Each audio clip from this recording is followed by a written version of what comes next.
Ikalawang Timoteo, unang kabanata. Si Pablo, na apostol ni Kristo Jesus sa pamamagitan ng kalooban ng Diyos, ayon sa pangako ng buhay na nasa kay Kristo Jesus. Kay Timoteo na aking minamahal na anak, biyaya, kaawaan, kapayapaan nawang mula sa Diyos Ama at kay Kristo Jesus na Panginoon natin. Nagpapasalamat ako sa Diyos na mula sa aking kanununuan ay aking pinaglilingkuran sa budhing malinis na walang patid na inaalaala kita sa aking mga daing gabit araw. Na kinasasabikan kong makita kita na inaalaala ang iyong mga pagluha upang ako'y mapuspos ng kagalakan. Na inaalaala ko ang pananampalatayang hindi pa kunwari na nasa iyo, na namalagi muna kay Loida na iyong lelang at kay Eunice na iyong ina, at ako'y naniniwalang lubos na nasa iyo rin naman.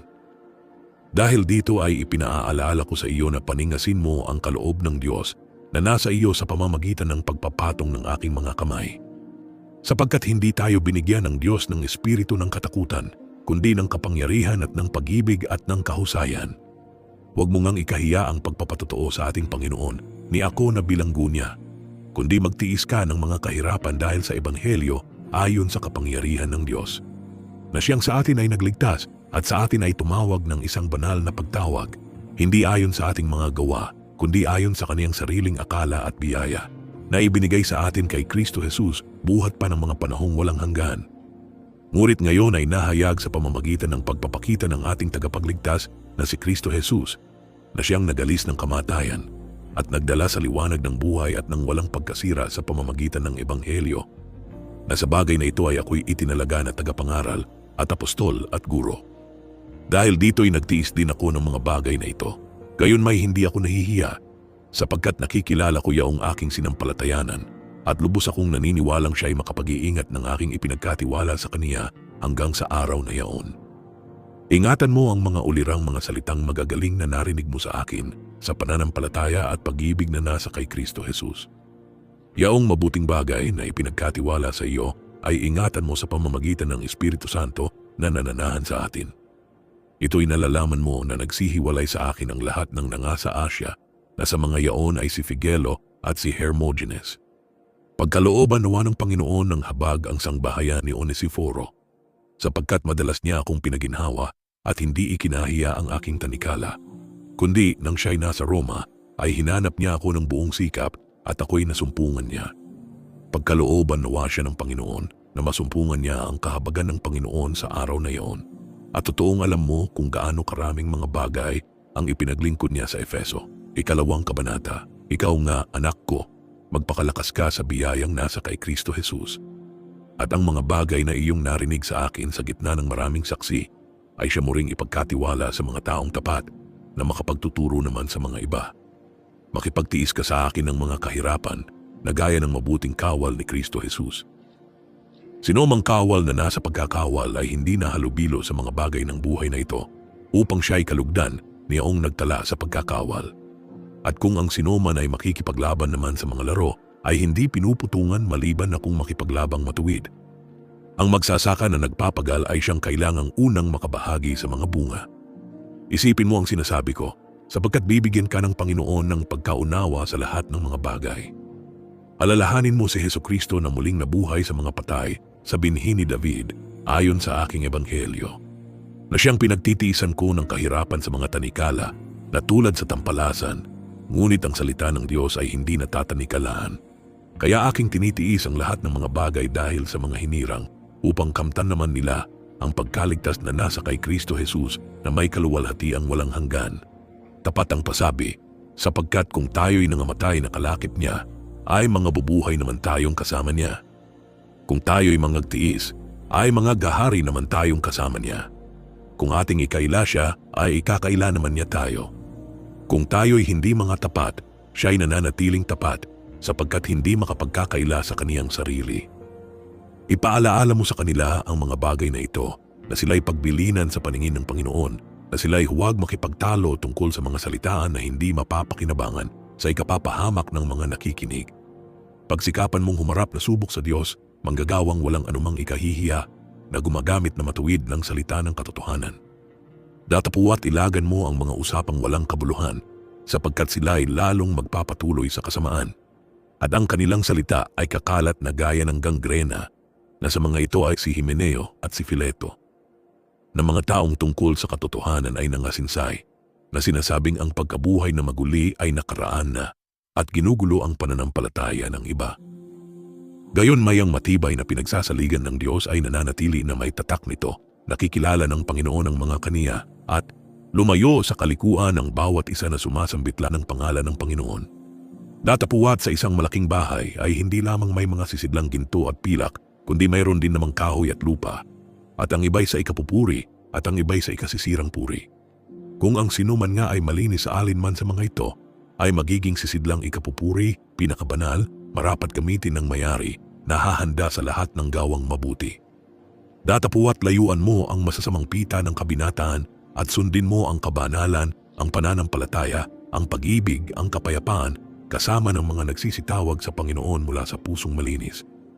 Ngunit tanggihan mo ang mga usapang walang kabuluhan at hangal, yamang nalalaman mo na namumunga ng mga pagtatalo. At ang alipin ng Panginoon ay hindi nararapat na makipagtalo, kundi maamo sa lahat, sapat na makapagturo, matiisin.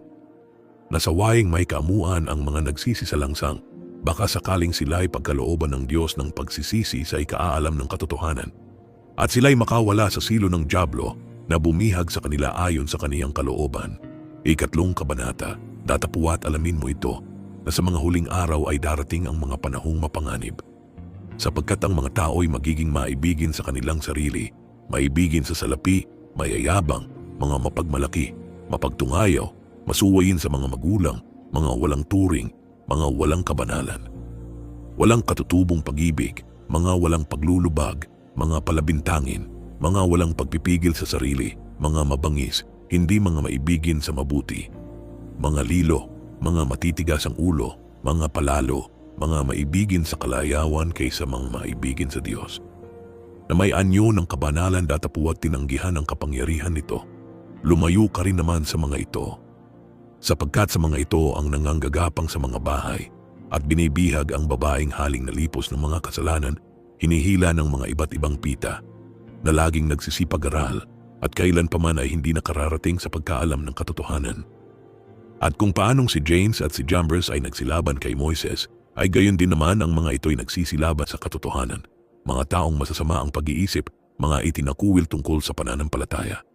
Ngunit sila ay hindi magpapatuloy, sapagkat mga hahayag sa lahat ng mga tao ang kanilang kamangmangan, gaya naman ng pagkahayag ng sa mga yaon. Ngunit sinunod mo ang aking aral, ugali, akala, pananampalataya, pagpapahinuhod, pag-ibig, pagtitiis, mga pag-uusig, mga pagbabata, anumang mga bagay ang nangyari sa akin sa Antioquia, sa Iconio, sa Listra, anumang mga pag-uusig ang tiniis ko, at sa lahat ay iniligtas ako ng Panginoon. Oo, at lahat na ibig mabuhay na may kabanalan kay Kristo Jesus ay mga nagbabata ng pag-uusig. Datapuwat ang masasamang tao at mga magdaraya ay lalong sasama ng sasama na mga agdadaya at sila rin ang mga dadaya. Datapuwat manatili ka sa mga bagay na iyong pinag-aralan at sa pinagkaroonan mo ng katunayan, yamang nalalaman mo kung kanino mo nangatutuhan. At mula sa pagkasanggol ay iyong nalalaman ang mga banal na kasulatan na makapagpadunong sa iyo sa ikaliligtas sa pamamagitan ng pananampalataya kay Kristo Jesus. Ang lahat ng mga kasulatan na kinasihan ng Diyos ay mapapakinabangan din naman sa pagtuturo, sa pagsansala, sa pagsaway sa ikatututo na nasa katuwiran. Upang ang tao ng Diyos ay maging sakdal, tinuruang lubos sa lahat ng mga gawang mabuti. Ika-4 na kabanata, ipinagbibilin ko sa iyo sa paningin ng Diyos at ni Kristo Jesus na siyang huhukom sa mga buhay at sa mga patay sa pamamagitan ng kaniyang pagpapakita at sa kaniyang kaharian. Ipangaral mo ang salita, magsikap ka sa kapanahunan at sa di kapanahunan, sumawata ka, sumaway ka, mangaral ka na may buong pagpapahinuhod at pagtuturo. Sapagkat darating ang panahon na hindi nila titiisin ang magaling na aral, kundi pagkakaroon nila ng kati ng tainga, ay magsisipagbunton sila sa kanilang sarili ng mga gurong ayon sa kanilang sariling mga masasamang pita. At ihihiwalay sa katotohanan ang kanilang mga tainga at mga ibabaling sa kata. Ngunit ikaw ay magpigil sa lahat ng mga bagay, magtiis ka ng mga kahirapan, gawin mo ang gawa ng ebanghelista, ganapin mo ang iyong ministeryo. Sapagkat ako'y iniaalay na at ang panahon ng aking pagpanaw ay dumating na. Nakipagbaka ako ng mabuting pakikipagbaka, natapos ko na ang aking takbo, iningatan ko ang pananampalataya. Buhat ngayon ay natataan sa akin ang putong na katuwiran na ibibigay sa akin ng Panginoon na tapat na hukom sa araw na iyon. At hindi lamang sa akin kundi sa lahat din naman ng mga naghahangad sa kaniyang pagpapakita. Magsikap kang pumarini na madali sa akin. Sapagkat ako'y pinabayaan ni Demas, palibhasa'y iniibig niya ang sanglibutang ito at napasa Thessalonica. Si Crescente ay napasa Galacia at si Tito ay sa Dalmatia. Si Lucas lamang ang kasama ko. Kaunin mo si Marcos at ipagsama mo sapagkat siya ay napapakinabangan ko sa ministeryo. Datapuwat si Tychicus ay sinugo ko sa Efeso. Ang balabal na aking iniwan sa Troas kay Carpo ay iyong dalhin pagparini mo at ang mga aklat, lalong-lalo na ang mga pergamino. Si Alejandro na panday tanso ay ginawa na ko ng lubhang masama, gagantihan siya ng Panginoon ayon sa kaniyang mga gawa. Mag-ingat ka rin naman sa kaniya, sapagkat totoong kaniyang sinalangsang ang aming mga salita. Sa aking unang pagsasanggalang si Noman ay walang kumampi sa akin bagkus pinabayaan ako ng lahat. Huwag nawang ibilang sa kanila ito. Datapuwat ang Panginoon ay sumaakin at ako'y pinalakas, upang sa pamamagitan ko ang mabuting balita ay maitanyag ng ganap at upang mapakinggan ng lahat ng mga hentil at ako'y iniligtas sa bibig ng leon. Ako'y ililigtas ng Panginoon sa bawat gawa ng masama at ako'y kaniyang iingatan sa kaniyang kaharian sa langit na sumakaniya nawa ang kaluwalhatian magpakailanman, siya nawa. Batiin mo si Prisca at si Aquila at ang sangbahayan ni Onesiforo. Si Erasto ay natira sa Corinto, datapuwat si Trofimo ay iniwan kong may sakit sa Mileto.